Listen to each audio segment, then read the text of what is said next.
Bakit nagbabalak maghimagsik ang mga bansa? Sa sabwatan nilang ito'y anong kanilang mapapala?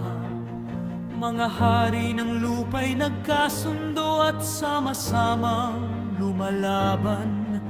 Hinahamon si Yahweh at ang kanyang hinirang.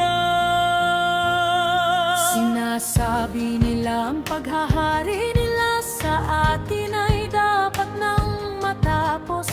Dapat na tayong lumaya at kumawala sa gapos. Si Yahweh na nakaupo sa langit ay natatawa lamang. Lahat ng plano nila ay wala namang katuturan.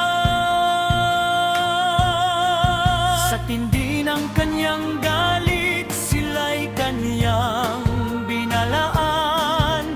Sa tindi ng puot, sila'y kanyang sinabihan. Doon sa Zion, sa bundok na banal, ang haring pinili ko'y aking itinalaga.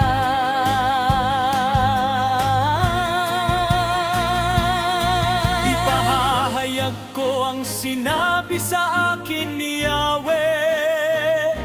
Ikaw ang aking anak, mula ngayon ako na ang iyong ama. Hingin mo ang mga bansa at ibibigay ko sa iyo. Maging ang buong daigdig ay ipapamana ko.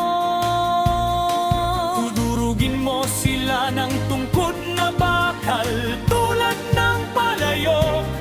Sila'y magkakabasag-basag. Kaya't magpakatalino kayo, mga hari ng mundo. Ang babalang ito'y unawain ninyo. Paglingkuran ninyo si Yahweh ng may takot at paggalang, sa paanan ng kanyang anak. Yumukod kayo't magparangal, Baka magalit siya't bigla kayong parusahan. Mapalad ang taong ang Diyos ang kanlungan.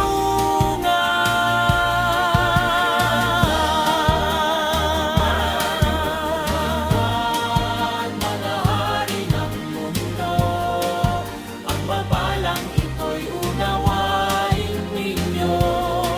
Paglingkuran ninyo si Yahweh ng may takot at paggalang, sa paanan ng kanyang anak.